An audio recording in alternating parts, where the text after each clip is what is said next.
Okay, Star Kiper back for week 3. I don't care how I did last week. I don't care how you did last week. I'm just here for a check to keep paying for this stuff right here. So, what's that? All right, so apparently I have to care how I did last week. It's part of the gig. So, real quick, I went 2 and 3 winners straight up, and 2 and 3 against the number. Not a real good start, but ask me if I care. Okay. I'm just here to try to help you guys out with a little more knowledge than you got as it is. So, the producers came in last week, told me, Mel, nobody wants to listen to you for 30 minutes. I said, welcome to my life. Nobody's wanted to listen to me for the last 20 years. I've been rolling around the country, going to, pro days and the combine and, measuring 40 times and vertical leaps and bench presses and everything else, trying to give these GMs a leg up when it comes to draft night. I go and tell a guy, hey, he got a gaping hole at wide receiver. What's he do? He drafts a left guard.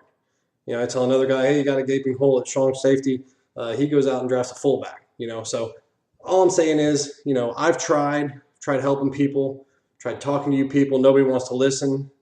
You know, uh, 32 GMs, only one wins the Super Bowl every year. And all I'm saying is that if a couple of these clowns would listen to me, maybe that number would go up a little bit. So enough said on that topic. We're going to get on with the games, okay?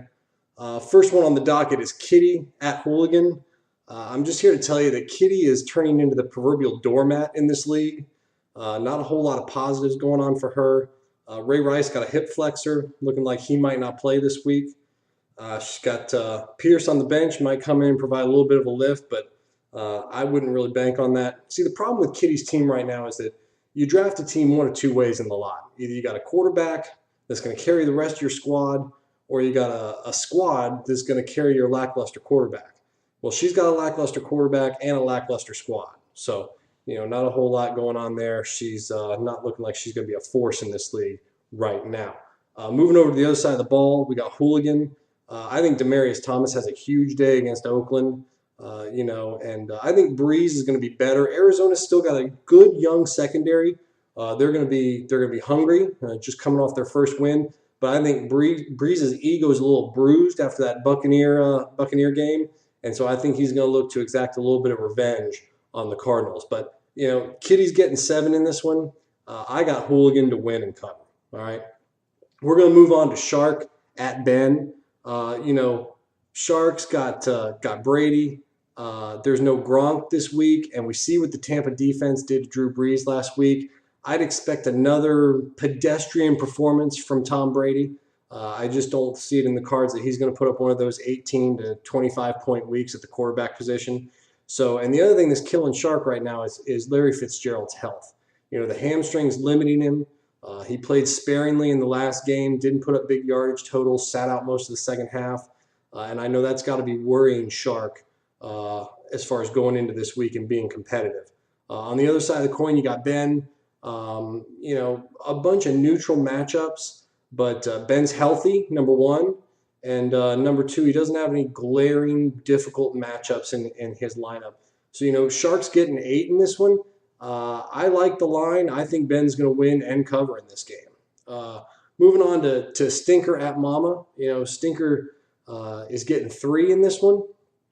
I got some issues, with his health situation. He's got Lacey and Johnson, both with concussions. The problem is that with the new concussion protocol in the NFL, he won't know until Sunday morning if these guys are going to play or not. So he's got viable options like Dwayne Bowe that he could plug in on Thursday night, but he won't know until Sunday morning whether Andre Johnson's going to play or not. So puts Stinker in a little bit of a tough position. I don't think Lacey plays at all. If Johnson plays, you're kind of rolling the dice as to what you're going to get.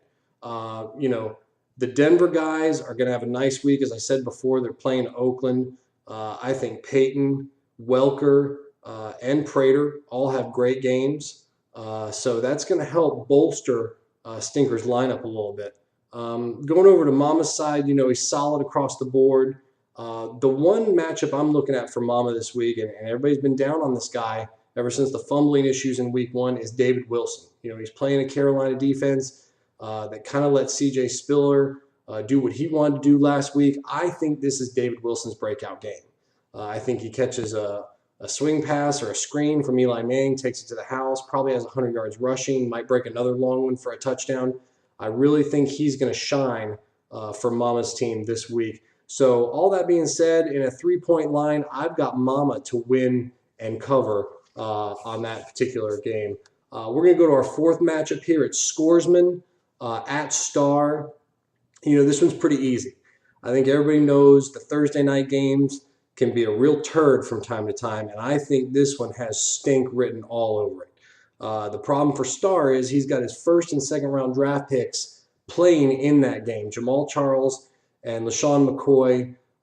Don't be surprised if you see both those guys combine for about 45 yards and maybe 20 or 30 yards receiving, no touchdowns. Game could end up being 6-3 for all I know. So I think that presents a real issue for Star. Scoresman's only got Deshaun Jackson in that game, so he can withstand a stinker and still come back with a good number this week. So all that being said, Star's getting 4 in this matchup.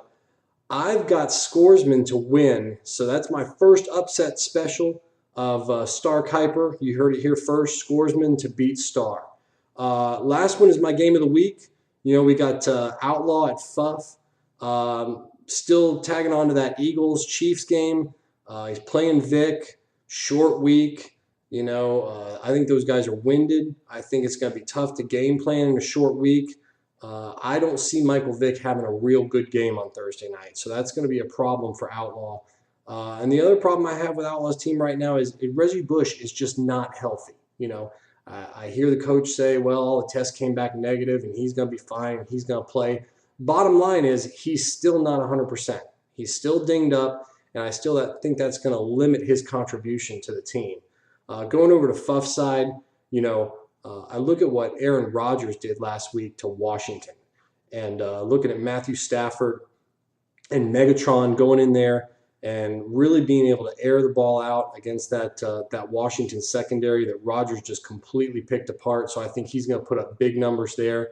And then the other big one is Marshawn Lynch running against the Jacksonville Jaguars. I don't think Jacksonville could beat any of the top 10 teams in the NCAA right now. They are that bad.